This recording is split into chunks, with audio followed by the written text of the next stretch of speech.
Stephen A., how much blame does Sean Payton deserve for this loss? I put some on him, no question about it. I put more than 50% of the loss on him, and the reason why is because here's why. You came into this game averaging 379 yards per game in total offense. You had 290 yesterday. Sean Payton, I'm very, very big on what is your signature. What is it that you do that resonates? When I thought about the New Orleans Saints, I certainly expected them to score more than 23 points in this game. You know, you lose, I'm expecting you to lose 40 to 35 or something like that. And I just think, and the biggest thing for me is that Aqib Talib is out on the field. Michael Thomas is a stud. He burnt them for 211 yards, 212 yards when they met during the regular season. Aqib Talib wasn't on the field. Marcus Peters was on them. Obviously, he had given up that 72-yard touchdown to Michael Thomas at that particular time. We were talking about it in the week leading up to the game. We saw footage of Sean Payton. We saw footage of Marcus Peters or what have you. When you look at what transpired, you look at Michael Thomas. He had 4 receptions for 36 yards. Ted Ginn, he had a big-time catch, but other than that, 3 receptions for 58 yards. I expected more from their receivers. I knew that Kamara was going to have a difficult time running the football. He was catching passes out of the backfield. He caught 11 passes for 96 yards. I get it. But you knew that they were going to try to key on him. You knew they were going to try to key on Michael Thomas. I expected a more prolific passing game from the New Orleans Saints. Well, even though I knew Aqib Talib was out there, I just expected more because I didn't think you were going to beat the Rams by running the football, and I didn't get that yesterday. Well, I did expect a more prolific passing game from the Saints as well, which is why I don't blame Sean Payton as much as I blame Drew Brees. Drew Brees was not good. He was outplayed badly by Jared Goff. He was the second-best quarterback. I think Tom Brady was the second-best quarterback in that game by a little measure, but this was by a wide margin. Drew Brees wasn't good, guys. And everyone loves Drew Brees. If you ever spoken to him, let alone followed his career, it's impossible not to root for him and love it. He's just a very charming guy and has been a great quarterback. And everything that happened in New Orleans before that Super Bowl that they won, like, who doesn't root for him, right? He wasn't good, guys. I mean, even that egregious missed call, right, where the ball and the defender are coming almost in the same line, and clearly the defender gets there first, helmet to helmet, then the ball. How did they miss it, right? That was a poorly thrown ball. It should have been. If the defender turns around, that's an interception. That's with the game on the line, that's an interception. Brees wasn't good. And more than Sean Payton this morning, even if it's not popular to say, that's the reason they lost. Oh, no. No.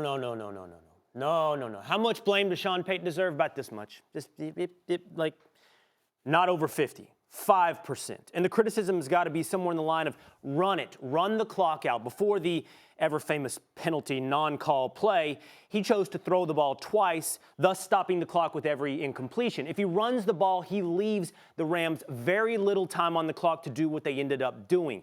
He could have been, in actuality, more conservative. Let's go ahead and run it. Now, I understand who the Saints are, and I understand what they do. That pass play on first down that he attempted to get to Michael Thomas, and the pass was off, Max, but that's a high percentage throw for the Saints, and it's one. That's a bad pass, Will. No, bad pass. I'm saying it's a high percentage play call to complete it, for Sean Payton's point of view. And the clock keeps running. Yeah. So, but let me tell you something, guys. I'm not trying to be funny. This is like this.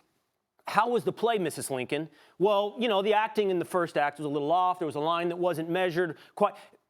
To hell with all that, man. What's responsible for this game is solely on the referees. This is unacceptable. And I know you guys just discussed it, and I know you both had your piece on this, but to talk about Sean Payton or even Drew Brees, the Saints won the game, right? The Saints won the game. It's over.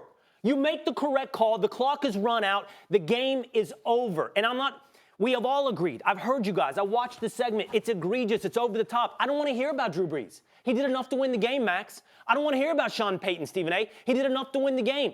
Everybody did enough to win the game, except the referees. And if I'm from New Orleans, and I'm not a Saints fan, but God help us if this happened in a Cowboys game, I might set this whole set on fire. But Saints fans ought to be in total protest right now. This is unacceptable. Will, what about the missed face mask on the previous possession for the Rams? It was a blatant face mask. I saw it when it happened. Naked eye on my couch. It would have put him first and goal. I listened to you. You recognize it's not as obvious a call and not as high leverage as a moment. I heard your exact words, and that's the case. But there are going to be calls. Max, there are calls in a game. There's no doubt calls to go both ways for teams. Okay. But this one decided the game single-handedly. It was a higher leverage moment blown call. but it didn't actually, at the end of the game, if you looked at the score, count for much more than that face mask call. No, really. his response to you was perfect. That puts them up by 4, and they still have time to win the game. Should the refs get that call correct? In other words, it's higher leverage, but in the end, you count the points in the game. And emotionally, it feels like a bigger moment. It is. But it was. It's not just another moment in the game. It's not. Just because a bad call happens at the highest possible leverage moment, and it was the worst call ever, doesn't mean that other calls wouldn't have also affected the game that went the Saints' way. Yeah, but that wasn't applicable in this particular game, in this particular situation. Generically speaking, theoretically, of course, you're right. But the fact is, yesterday, that was not the case. That decided the game. So I get where you're coming from. But I'm also allowed to have expectations of Sean Payton because he's not just a head coach. He's a brilliant offensive mind. And what I saw yesterday, based on what Los Angeles threw in their direction, I'm just saying to you, I expect them to score I don't more. think you're That's wrong. all I'm saying. Like, I expected to see more Michael Thomas. That's all. And I expect to see Marcus Peters. It wasn't Drew Brees' greatest game ever. And it wasn't Drew Brees' greatest game, and I bad game. expect to see Marcus Peters exploit at some point. It'll probably happen in the Super Bowl with the Patriots. Right. But all of that adds up to about 5% of determining the outcome of this I'm game. with Why you. are you It's not as 95 on this I one was screaming call. in my bedroom. I agree. Why are you not as upset All right, about we the gotta go. interception that Tom Brady threw that Guys. was negated Because by a they got the neutral call zone right. infraction? Because they got We the got to call have What that about the roughing the conversation passer another call day. against Tom when Brady, we come Will? back,